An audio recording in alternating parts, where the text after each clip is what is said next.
No one would invite you if it wasn't for pity. My father said it loud enough for the entire reception to hear. His glass raised, his smile thin and sharp, as if humiliating me was part of the celebration. A few people chuckled. Others looked away. My name, my past, everything I had survived, reduced to a joke between champagne toasts and wedding speeches. I felt the weight of every eye in that ballroom press against me, waiting to see if I would break. I didn't. I lifted my glass, took a slow sip, and smiled back at him like none of it mattered. If you've ever been made to feel small by the people who are supposed to protect you, then stay with me. And only if this story truly resonates with you, consider liking, subscribing, and sharing where you're watching from, your city, your country, and what time it is for you right now. I always wonder how far stories like mine travel. My name is Evelyn Carter. I'm 32 years old. And that night, standing in a room full of strangers who believed my father's version of me, was the night everything in my family changed forever. But to understand why his words didn't break me, you have to go back 15 years to the moment I stopped being his daughter in the first place. Back then I was 17, standing on the front porch of the only home I had ever known, holding a duffel bag that barely zipped shut. The air smelled like rain and cut grass, the kind of evening that should have felt ordinary, safe.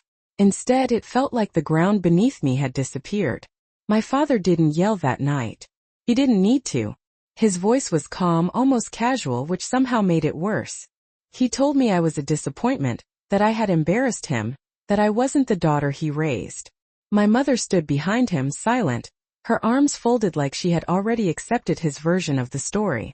I remember waiting just for a second for someone to stop it, to say this wasn't real, that I still belonged there. No one did. So I walked. I walked down that driveway, past the mailbox with our family name on it, past the neighbors who pretended not to notice, and I didn't look back. That was the night I learned something no one ever tells you growing up. Sometimes the people who are supposed to love you the most are the first to let you go. And when they do, you have two choices. You either spend your life trying to prove them wrong, or you build a life so strong that their opinions no longer matter. I chose the second. But what I didn't know, standing there in that wedding 15 years later, was that the truth I had built my life on was about to be revealed in front of everyone who once believed I was nothing. I did not go back home after that night because there was nothing left there for me, not really, and I learned very quickly that the world outside did not care about why a 17-year-old girl was suddenly on her own. It only cared whether she could survive it. So I took the first job I could find, cleaning tables at a small diner off Highway 17, working late shifts that stretched past midnight, saving every dollar I could, sleeping in a borrowed room that barely fit a twin mattress and a single lamp, and for a long time I told myself it was temporary, that someone would call, that my father would realize what he had done, that my mother would reach out, but the phone never rang, and after a while you stop waiting for apologies that are never coming, you stop hoping for doors that have already been closed, and you start building something else instead, something quieter, something stronger, something that does not depend on anyone else's approval. And that was when I made the decision that changed everything. I walked into a recruitment office on a Tuesday morning, still wearing my diner uniform, my hands smelling like coffee and soap, and I signed papers that would take me farther from that life than I had ever imagined. The training was harder than anything I had ever known. Long days under a relentless sun, early mornings that started before the sky even turned blue, instructors who did not care about your past, only your discipline, your resilience, your willingness to keep going when every part of you wanted to stop.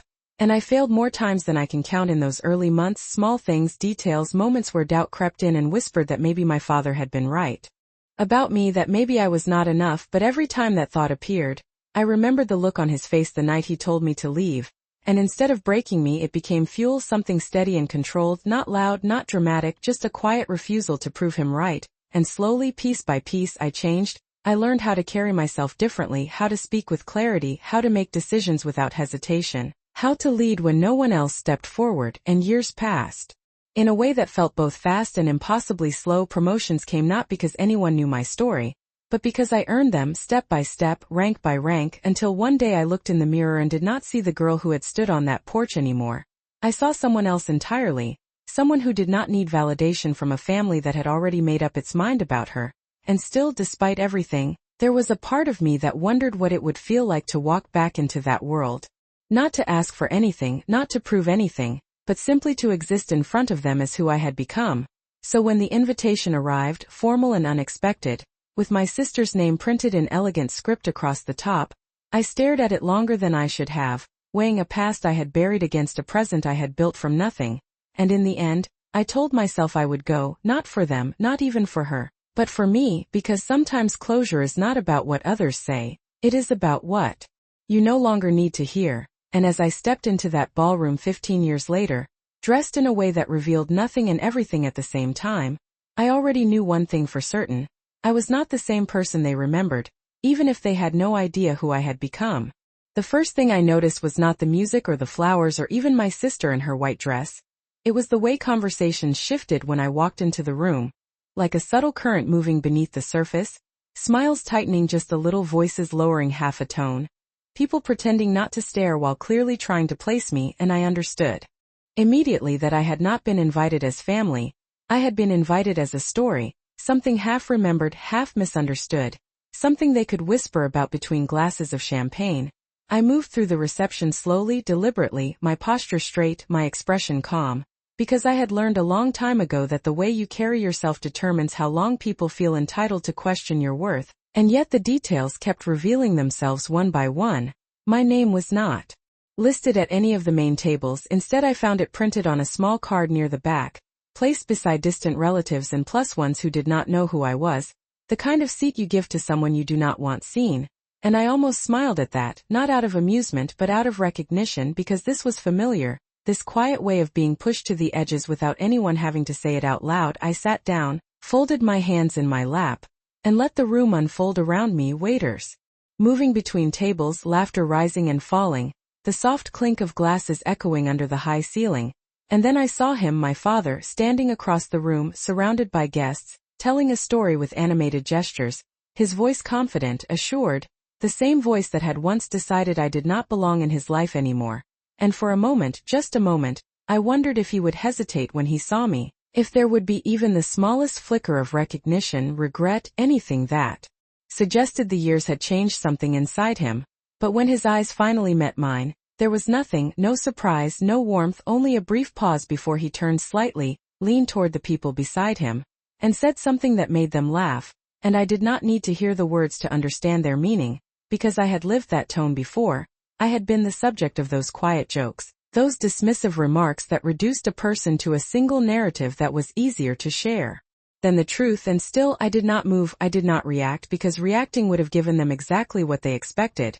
Instead, I reached for the glass of wine in front of me, letting the cool stem settle between my fingers, grounding myself in the present, reminding myself that I was no longer the girl standing on that porch waiting for someone to choose her. I had already chosen myself, and yet the tension in the room continued to build in small, almost invisible ways, a glance here, a whisper there, until it finally reached the point where it could no longer stay hidden. My father stepped forward, drawing attention without effort, lifting his glass as if preparing for a toast, and I could feel it before he even spoke, that familiar shift, that moment when a room turns toward a single voice, and for the first time that evening, I understood exactly why I had been invited, not to celebrate, not to reconnect, but to be placed back into a role I had outgrown, a role they believed still defined me. And as the room quieted and every eye followed his movement, I sat there completely still, knowing that whatever came next would not change who I was, but it would reveal exactly who they had chosen to remain. My father cleared his throat, and just like that the room shifted, the soft music fading into the background as conversations dissolved into silence, every head turning toward him with polite anticipation, the kind reserved for someone who believes he owns the moment, and he smiled, not warmly, not proudly, but with that same measured confidence I remembered from years ago, the kind that never asked for permission, only attention. He began speaking about family, about legacy, about how important it was to celebrate milestones together. His voice smooth, practiced, drawing people in, and for a brief second, if you did not know him, you might have believed every word. You might have thought he was a devoted father, a man who cherished his children equally. But then his tone shifted, subtle at first, almost unnoticeable, until it was not, until the words started to narrow, to focus, to circle around something unspoken that everyone could feel but no one wanted to name. And then he said it casually, as if it were just another harmless remark, that every family has its successes and its disappointments, that not everyone turns out the way you hope. And a few people laughed, uncertain, waiting to see if it was a joke, and he continued, glancing briefly in my direction, just enough to make sure the message landed exactly where he intended, saying that some people choose paths that distance them from what truly matters, that pride can look like independence when it is really just failure in disguise. And this time the laughter was clearer, sharper, because now they understood who he was talking about, and I could feel it, the weight of their understanding settling over the table, turning me into something less than a person, something easier to dismiss, easier to define, and still I did not move. I did not lower my eyes. I did not give them the satisfaction of seeing me shrink, because I had learned long ago that humiliation only works if you accept the role being handed to you. My mother lifted her glass but did not speak, her silence louder than anything she could have said. My sister stood nearby in her wedding dress, smiling politely, not interrupting, not correcting him, as if this moment had been anticipated, rehearsed in a way that did not require words. And that was when it became clear this was not spontaneous, this was not a careless comment made in poor judgment, this was intentional, a carefully placed reminder of where they believed I belonged. And for a second, a very small second, I felt the past press against me, the echo of that porch that night, that feeling of being pushed out of something I had once called home. But it did not last, because I was no longer that girl. I was not waiting for their approval, I was not hoping for their acceptance, I was simply observing, taking in every detail, every expression, every reaction, because there is a kind of clarity that comes when you stop expecting people to change, and in that clarity, you begin to see the full shape of who they are. My father raised his glass slightly higher, as if concluding his thought, as if sealing the moment with a final layer of judgment disguised as humor, and I could sense the room preparing to move on, to let it pass, to fold it into the evening as just another story. Another small piece of entertainment, but something shifted before that could happen, not in me because I had already made my peace with who they were, but somewhere else in the room, a pause that did not belong to him, a silence that was not his to control, and I realized, with a calm certainty that settled deep and steady, that this moment was not going to end the way he expected it to. The pause stretched just long enough to make people uncomfortable, the kind of silence that does not belong at a wedding, and then I saw her, my sister, still standing in her white dress, her hands tightening slightly around the bouquet as she looked from my father to me, and for the first time that night, her smile faded, not completely, but enough for something real to show through, something uncertain, something unresolved, and without saying a word, she stepped forward, reaching for the microphone that had just been used to diminish me, and the movement alone was enough to shift the room again, because no one expected her to interrupt, no one expected her to take control of a moment that had already been claimed. My father hesitated, just briefly, his hand still raised with the glass, as if unsure whether to stop her or let it happen. But she did not wait for permission. She took the microphone, adjusted it slightly, and when she spoke, her voice was steady, not loud, not emotional, just clear, the kind of clarity that cuts through noise without effort. She said there was something everyone needed to understand before the night continued, and that sentence alone changed everything, because it did not sound like a correction, it sounded like a revelation, the kind that does not ask for agreement, only attention. I felt every gaze in the room shift again, but this time it was not toward my father. It was toward her, toward the unexpected interruption, toward the possibility that the story they had just accepted might not be complete. She took a breath, glanced at me, and in that brief moment, something passed between us that I had not felt in years, not warmth exactly, not forgiveness, but recognition, as if she was finally seeing me without the filter that had been placed over me for so long. And then she said my name, not casually, not dismissively, but formally, fully, as if introducing someone the room should have already known. And the tone alone was enough to quiet the last whispers. She spoke about distance, about time, about how easy it is to misunderstand someone when you only hear one version of their life, and I could see it happening, the subtle shift in the crowd, the uncertainty beginning to replace confidence, people leaning in slightly, waiting for what came next, because now there was tension, not the kind that humiliates but the kind that reveals. And then she said it, not dramatically, not with a pause designed for effect, but simply as a fact, something that did not need decoration to carry weight. She said that I had spent the last 15 years building a life none of them had taken the time to understand, that while they believed I had walked away out of pride or failure, I had been serving, leading, and achieving things that most people in that room could not even imagine.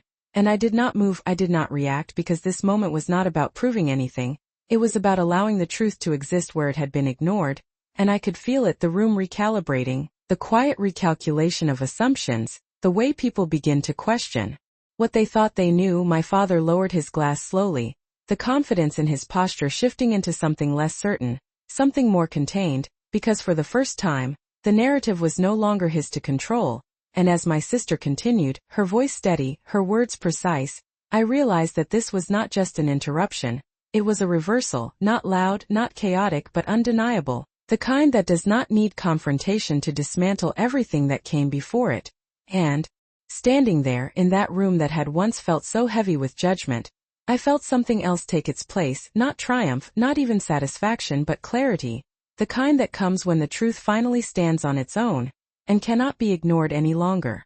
The reception ended without another word from him, and in the days that followed, something quiet but irreversible settled into place inside me, not anger, not even closure in the way people usually imagine it, but something steadier, something clearer. I went back to my life, to the routines I had built, to the work that had shaped me into someone I could finally recognize without hesitation, and for the first time in a long time, I noticed how light everything felt when I was not carrying the weight of their expectations. I did not receive an apology, not from my father, not from my mother, and strangely I realized I did not need one anymore because their silence no longer defined me the way it once had.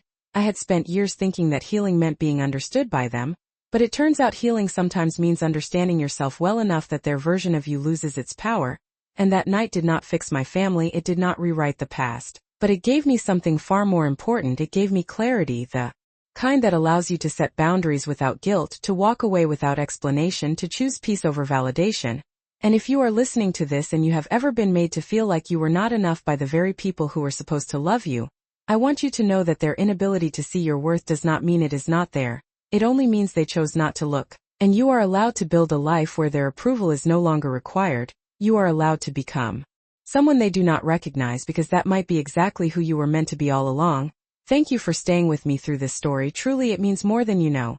And if any part of it stayed with you, I would love to hear where you are listening from and what this story made you feel. And only if this story speaks to your heart, you can support it with a like or a subscribe, but only if it feels right to you. My name is Evelyn Carter. I am 32 years old, and the lesson I want to leave you with is this: you do not need permission to walk away from the people who never chose you.